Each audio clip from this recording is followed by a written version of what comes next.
नमस्कार दोस्तों मैं फिर से आपका एक बार कॉन्सेप्ट टाइम के इस प्लेटफॉर्म पर आपका स्वागत करता हूं सभी का। और आज हम थोड़ा सा हिस्ट्री से हट कर बात करेंगे, यानी हिस्ट्री की हमारी जो सीरीज चल रही है इस चैनल पर या इस प्लेटफॉर्म पर वो चलती रहेगी। आज हम एक करंट इशू को कवर करेंगे, यानी वर्तमान जो करंट समस्याएं या करंट मुद्दा है उसको कवर करेंगे। और आज हम बात करेंगे gig economy, GIG, gig economy या गिग अर्थव्यवस्था की।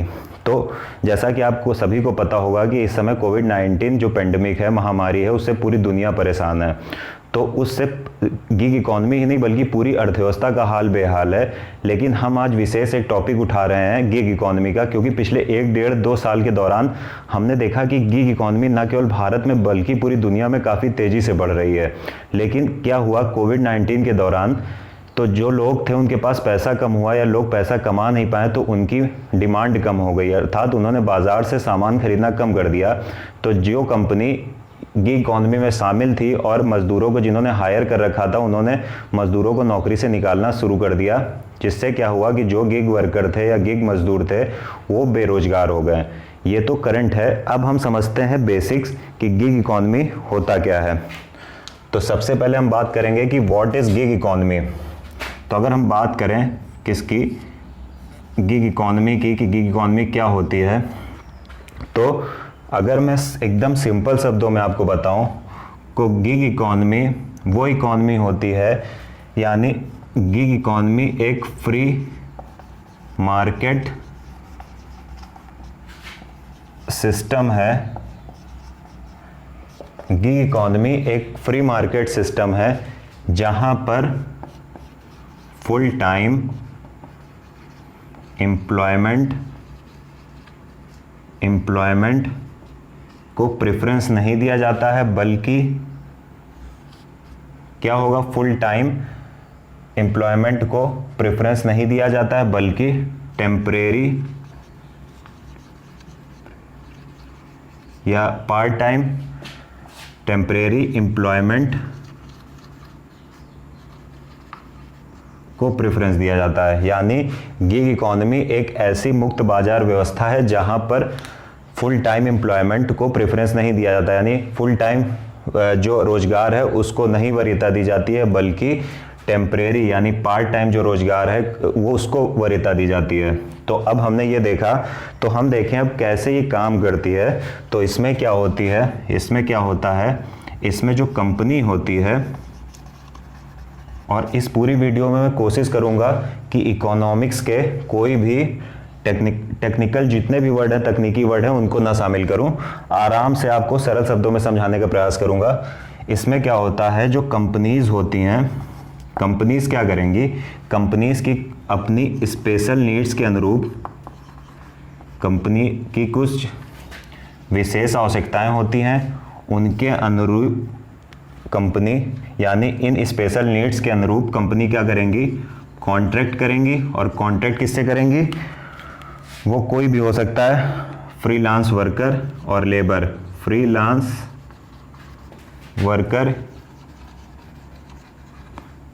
वर्कर मतलब इंडिपेंडेंट वर्कर, यानी स्वतंत्र कोई श्रमिक या काम करने वाला, उससे कॉन्ट्रैक्ट करेंगी। और जैसे ही ये काम कंप्लीट हो जाएगा, यानी अगर जैसे ही वर्क कंप्लीट हो गया, जैसे ही ये वर्क कंप्लीट हो गया जिसके लिए इन्होंने कॉन्ट्रैक्ट किया था, तो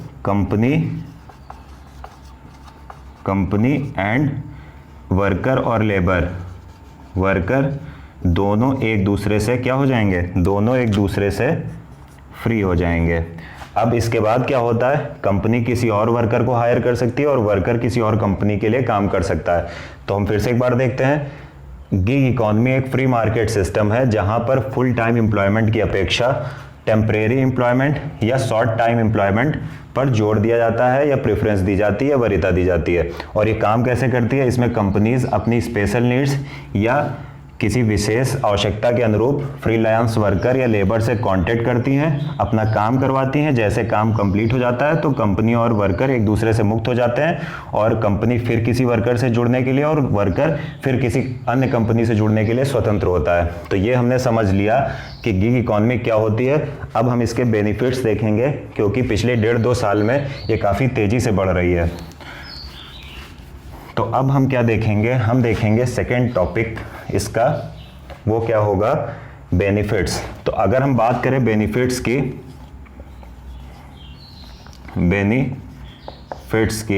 गिग इकोनॉमी के यानी गिग अर्थव्यवस्था के बेनिफिट्स क्या हैं, तो पहला अगर हम बेनिफिट की बात करें, फर्स्ट बेनिफिट की बात करें, तो पहले हम बेनिफिट्स को हम 2 पार्ट्स में डिवाइड कर लेते हैं। बेनिफिट्स को हम 2 पार्ट्स में डिवाइड करते हैं, एक इधर हम देखेंगे कि बेनिफिट्स किसको, कंपनीज को, बेनिफिट्स यहां पर किसको हो रहा है, कंपनीज को, ठीक है। और इधर की अगर हम बात करें, इधर हम देखेंगे एम्प्लॉइज को,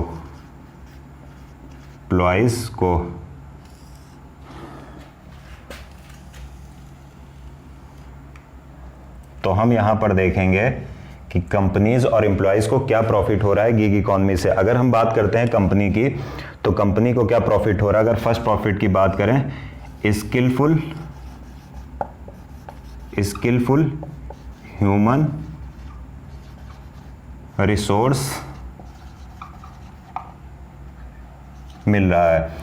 एक अभी हाल ही में एक रिसर्च पब्लिश हुई थी और उसमें बताया गया था कि जैसे जितने भी तकनीकी क्षेत्र हैं, चाहे वो आर्टिफिशियल इंटेलिजेंस हो या फिर इंफॉर्मेशन एंड टेक्नोलॉजी सेक्टर हो या कोई अन्य सेक्टर हो, वहाँ पर स्किलफुल लेबर्स की कमी है। लेकिन इससे क्या हो रहा है, इससे गिग इकोनॉमी के द्वारा इन सभी क्षेत्रों में हम स्किलफुल ह्यूमन रिसोर्स यानी तकनीकी या सक्षम मानव संसाधन प्राप्त कर सकते हैं। अब ये कैसे प्राप्त करते हैं, सुनिए। मान लिया कोई एक व्यक्ति है जो बेंगलोर में किसी कंपनी में काम करता है, ठीक है, और यूपी की किसी कंपनी को अपने सॉफ्टवेयर डेवलपिंग में कुछ करवाना है, सॉफ्टवेयर को डेवलप करवाना है, और यूपी में उतने स्किलफुल आदमी उस क्षेत्र में नहीं है, यानी सॉफ्टवेयर टेक्नोलॉजी में इतने सक्षम आदमी नहीं है। तो क्या कंपनी उस आदमी को बेंगलोर से जॉब छुड़वा कर यहाँ लाएगी? वो जॉब छोड़ेगा नहीं बेंगलोर में। तो क्या कर सकती है कंपनी, गिग इकोनॉमी के तहत उससे कांटेक्ट कर सकती है कि आप बेंगलोर से ही हमारे लिए काम करिए और हम आपको पेमेंट करेंगे। जैसे ही इनका सॉफ्टवेयर का काम पूरा हो जाएगा यूपी वाली कंपनी का, तो दोनों एक दूसरे से मुक्त हो जाएंगे। तो पहला कंपनीज को फायदा क्या हुआ, स्किलफुल ह्यूमन रिसोर्स मिला। अगर हम दूसरे प्रॉफिट की बात करें कंपनीज को, क्या होता है, तो कंपनीज का लेबर कॉस्ट जो होता है वो कम हो जाता है। कैसे कम हो जाता है, अगर कंपनी फुल टाइम एम्प्लॉय को रखती है, यानी फुल टाइम एम्प्लॉयमेंट में लोगों को रखती है, तो कंपनी को कैसे एक्सपेंसेस करने पड़ते हैं वो देखिए। पहले तो इससे क्या होगा, अगर कंपनी रहेगी तो कंपनी पहले अगर फुल टाइम एम्प्लॉयमेंट दे रही है तो कंपनी पहले ट्रेनिंग एक्सपेंसेस करेगी, एक्सपेंसेस करेगी, ठीक है। उसके बाद ट्रेनिंग एक्सपेंसेस कंपनी करेगी, ठीक है। और अगर हम उसके बाद एक और अगर आप एक्सपेंस देखें तो कंपनी को क्या करना पड़ेगा, ऑफिस एक्सपेंस करना पड़ेगा। ऑफिस एक्सपेंसेस होंगे कंपनी के, क्योंकि ट्रेनिंग का अगर आपने किसी एम्प्लॉय को नौकरी दी है तो अपनी कंपनी के अनुरूप उससे आप ट्रेनिंग करवाएंगे। दूसरी बात है कि अगर आप एम्प्लॉयज़ को एक बिल्डिंग में बैठाएंगे तो उस बिल्डिंग में आप फैन चलाएंगे, उसमें चाय बनवाएंगे, तो वो भी ऑफिस एक्सपेंसेस होगा। तो इन दोनों की बचत हो जाएगी। उसके बाद अगर हम एक और देखें क्या फ़ायदा होगा लेबर कॉस्ट में, कि सोशल सिक्योरिटी में खर्चा नहीं करना पड़ेगा।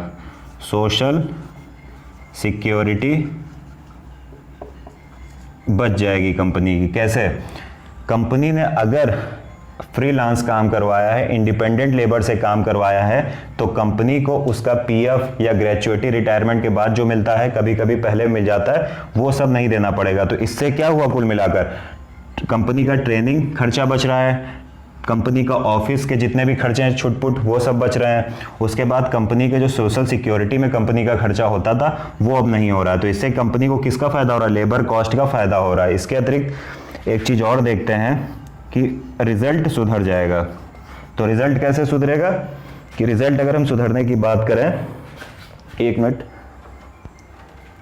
अगर हम रिजल्ट सुधरने की बात करें तो अगर कंपनी को स्किलफुल ह्यूमन रिसोर्स मिल रहा है, तो जो स्किलफुल ह्यूमन रिसोर्स होगा तो इसके वर्क की क्या हो जाएगी, इसके वर्क की क्वालिटी अच्छी हो जाएगी। क्वालिटी अच्छी हो जाएगी तो क्या हो जाएगा, रिजल्ट अच्छा हो जाएगा। तो ये किसको फ़ायदा हो रहा है, गिग इकोनॉमी के माध्यम से ये कंपनी को फ़ायदा हो रहा है। अब हम देखते हैं कि गिग इकोनॉमी से कि एम्प्लॉयज़ को क्या फ़ायदा होता है। तो अगर पहली बात करें तो एम्प्लॉयज़ को क्या फ़ायदा होता है, इनकम की। पहले एम्प्लॉय सिर्फ एक कंपनी के लिए काम करता था, लेकिन गिग इकोनॉमी ने क्या किया, गिग इकोनॉमी ने जो एम्प्लॉयज़ थे उनको एक साथ कई कंपनियों में काम करने में सक्षम बना दिया। अब यही एम्प्लॉय एक कंपनी में काम करता है, एक कंपनी में हो सकता है परमानेंट काम कर रहा हो, प्लस 2-3 कंपनी में फ्रीलांस काम कर रहा हो, यानी 2-3 कंपनी में कॉन्ट्रैक्ट बेसिस पर कुछ घंटों के लिए काम कर रहा है। तो इससे क्या होगा, इससे उसकी इनकम क्या हो जाएगी, बढ़ जाएगी। प्लस अगर हम दूसरा एम्प्लॉयज़ को फ़ायदा देखें तो हम बात करेंगे वुमेन्स की। महिलाओं को क्या होता है, जब महिलाओं की लड़कियों की शादी होती है तो वो अपने ससुराल जाती हैं, उसके बाद बच्चे होते हैं, तो वो क्या होता है कि फुल टाइम वर्क नहीं कर पाती हैं, तो इससे उनका टैलेंट ख़त्म हो जाता है। लेकिन गिग इकोनॉमी ने क्या किया कि अब महिलाएं शादी के बाद भी पार्ट टाइम जॉब कर सकती हैं, तो गिग इकोनॉमी से वुमेन्स को भी क्या हुआ, प्रॉफिट हुआ। तो हम देख रहे हैं कि गिग इकोनॉमी से दोनों को प्रॉफिट हो रहा है, कंपनी से को भी हो रहा है और एम्प्लॉयज़ को भी हो रहा है। लेकिन सिर्फ प्रॉफिट ही नहीं है, कुछ चैलेंजेस भी हैं, चुनौतियां भी हैं, कुछ समस्याएं भी हैं गिग इकोनॉमी में। तो अब हम उनकी बात करते हैं।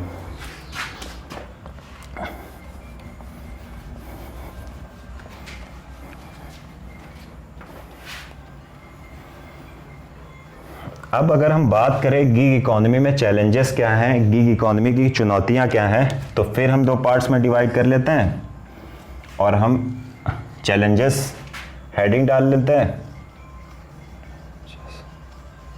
और पहले हम देखेंगे कंपनीज को क्या चैलेंजेस हैं, और सेकंड में हम फिर देखेंगे एम्प्लॉयज को क्या चैलेंजेस हैं।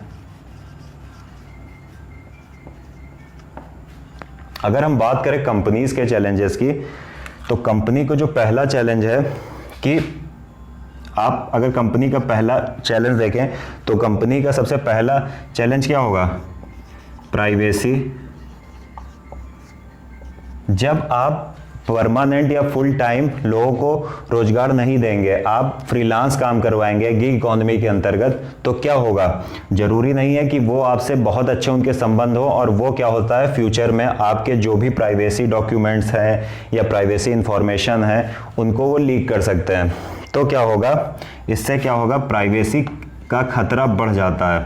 प्राइवेसी से क्या होगा, इससे प्राइवेसी लीकेज बढ़ सकता है।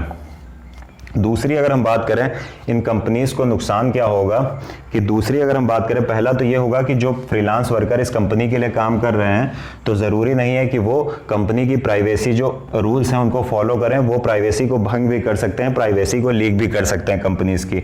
अगर हम दूसरी बात करें कंपनीज के लिए कि कंपनीज को और क्या नुकसान हो सकता है, तो जो एक टीम स्पिरिट होती है, ये सबसे ज़्यादा गिग इकोनॉमी में शिकायत है। कि मान लिया कि जब आप एक कार्यालय में बैठ कर, एक ऑफिस में बैठकर काम करते हैं, तो एक टीम भावना जागती है और उससे काम बेहतर होता है। लेकिन अगर टीम स्पिरिट नहीं बन रही, क्योंकि कुछ लोग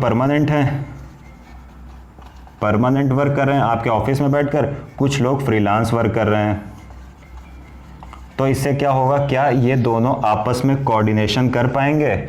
चूंकि कोऑर्डिनेशन बहुत अच्छा नहीं होता है, इसलिए क्या होगा, टीम स्पिरिट अच्छा नहीं होता, टीम स्पिरिट अच्छी टीम नहीं बन पाती है, और आपकी इससे नुकसान आखिर में किसको होता है, इससे नुकसान किसको होगा, कंपनीज को होगा। तीसरी बात अगर हम करें, जो तीसरा चैलेंजेस है इसका, गिग इकोनॉमी का सबसे बड़ा चैलेंज एक और है, वो क्या है, हमने देखा प्राइवेसी लीक होने का खतरा हो जाता है, उसके बाद टीम स्पिरिट। हम भारत के संदर्भ में देखें तो lack of skillful gig workers. अगर हम भारत की बात करें तो हम देखते हैं कि भारत में जो भी स्किलफुल गिग वर्कर हैं उनकी कमी पाई जाती है। अर्थात भारत में गिग इकोनॉमी में बहुत लोग शामिल हैं, लेकिन उसमें स्किलफुल लोग बहुत ही कम मात्रा में है। तो ये भारत में गिग इकोनॉमी के लिए सबसे बड़ी समस्या है। अब हमने ये देख लिया ये कंपनीज को गिग इकोनॉमी से चुनौतियां हैं या चैलेंजेस हैं या इश्यूज हैं। अब हम देखते हैं एम्प्लॉयज को क्या समस्या है गिग इकोनॉमी से। पहली बात अगर हम करें तो social security and labour laws कम हो जाते हैं। लेबर लॉस आप किसी कंपनी में फुल टाइम अगर आप एम्प्लॉय हैं या आप कुछ भी ऐसा काम कर रहे हैं जिसमें social security and labour laws के नियम फॉलो होते हैं तो आपको इनका फ़ायदा मिलेगा। लेकिन अगर आप गिग इकॉनमी के तहत गिग वर्कर हैं तो आपको इन दोनों का फ़ायदा नहीं मिलेगा। इससे आपको नुकसान क्या होगा, मान लिया कि आप ओवर टाइम करते हैं तो आपको ओवर टाइम जो पेमेंट होता है ओवर टाइम पे नहीं मिलेगा, ठीक है। आपको सिक लीव यानी आपके बीमार होने पर जो छुट्टियां मिलती हैं वो नहीं मिलेंगी, ठीक है।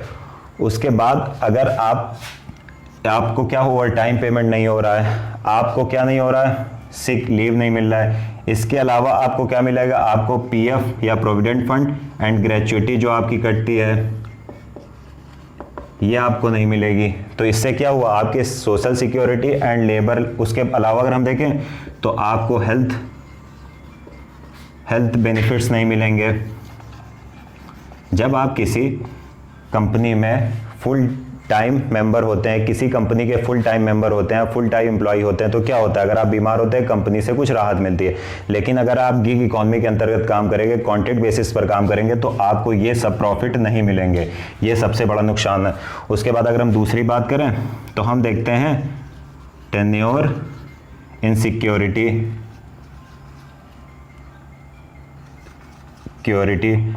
टेन्योर इनसिक्योरिटी का मतलब क्या होता है, कार्यकाल की सुरक्षा नहीं होती है।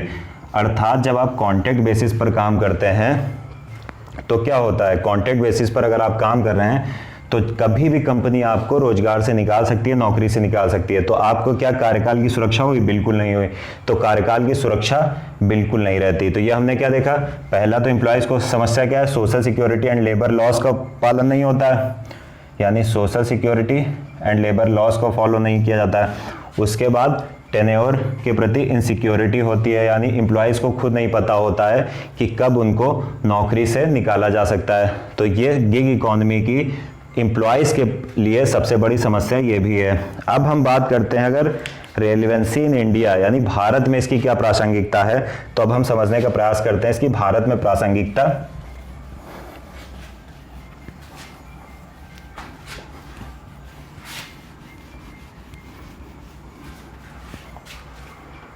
यानी अगर हम बात करें फोर्थ सब टॉपिक की relevancy in India, relevancy in India,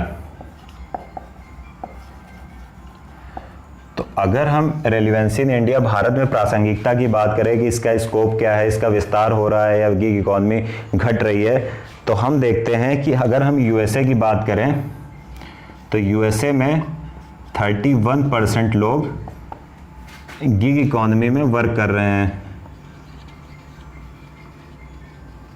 लेकिन अगर हम इंडिया की बात करें तो इंडिया में ये परसेंटेज कितना हो जाता है, 31 से बढ़कर हो जाता है 75%। तो हम बड़े खुश होते हैं कि भारत में गिग इकॉनमी बढ़ रही है। लेकिन जो यूएसए में लोग काम कर रहे हैं ये क्या कर रहे हैं, यूएसए में लोग स्किलफुल और अपने प्लानिंग के अनुसार काम कर रहे हैं, यानी स्वेच्छा से काम कर रहे हैं। अगर हम कहें यूएसए में लोग कैसे काम कर रहे हैं, स्वेच्छा से। लेकिन अगर हम भारत की बात करें कि जो भारत में 75% लोग गिग इकॉनमी में काम कर रहे हैं तो ये कैसे काम कर रहे हैं, नो अदर ऑप्शंस, यानी भारत के जो लोग 75% गिग इकॉनमी में शामिल हैं वो इसलिए शामिल हैं क्योंकि उनके पास दूसरा और कोई भी ऑप्शन नहीं है। लेकिन अगर हम यूएसए की बात करते हैं तो यूएसए के 31% लोग शामिल हैं और गिग इकॉनमी में, और कैसे, अपनी मर्जी से शामिल है, यानी उनके पास बहुत सारे और भी ऑप्शन है लेकिन वो काम किस में कर रहे हैं, गिग इकॉनमी में कर रहे हैं। ठीक है, तो ये हमने देखा रेलिवेंसी इन इंडिया लगातार बढ़ती जा रही है। अब आखिरी में हम देखेंगे कि फ्यूचर प्लान क्या होना चाहिए, यानी हमने सब कुछ देख लिया, हमने देखा कि गिग इकॉनमी है क्या, उसके प्रॉफिट्स क्या हैं, बेनिफिट्स क्या हैं, चैलेंजेस क्या हैं, रेलिवेंसी इन इंडिया क्या है, फ्यूचर प्लान क्या है। यहाँ पर एक चीज़ और याद रखिएगा, जो डेली लेबर होते हैं, डेली लेबर की अगर हम बात करें तो ये किसका पार्ट होता है, ये भी गिग इकॉनमी का पार्ट होता है। ठीक है, अब हम लास्ट में क्या देखेंगे, फ्यूचर प्लान क्या होगा, आगे की राह क्या होनी चाहिए या भविष्य की राह क्या होनी चाहिए। तो जैसे हमको ये आभास हो रहा है कि जैसे भी हम सभी को लगभग जितने लोग थोड़ी बहुत इकोनॉमी की समझ रखते हैं उनको ये आभास हो रहा है कि जैसे ही लॉकडाउन हटेगा ये इकोनॉमी फिर से खड़ी होगी और शायद लॉकडाउन के बाद ये बहुत तेज़ी से बढ़ेगी, क्योंकि सभी लोग अब क्या कॉन्ट्रैक्ट बेसिस पर अपने जल्दी से जल्दी काम कराने की कोशिश करेंगे। तो अगर हम बात करें फ्यूचर प्लान की, तो फ्यूचर प्लान यानी भविष्य की नीति क्या होनी चाहिए। तो सबसे पहली बात तो ये होनी चाहिए कि सरकार को डिफाइन करना चाहिए गिग इकोनॉमी को। ठीक है, सरकार को बताना चाहिए, सरकार को अच्छे से निर्धारित करना चाहिए, डिफाइन करना चाहिए कि गिग इकोनॉमी क्या होती है, ताकि उसके संदर्भ में बहुत चीज़ें साफ हो जाएं जो अभी तक साफ नहीं हो पा रही हैं ढंग से। दूसरी बात अगर हम बात करें तो सरकार को सोशल सिक्योरिटी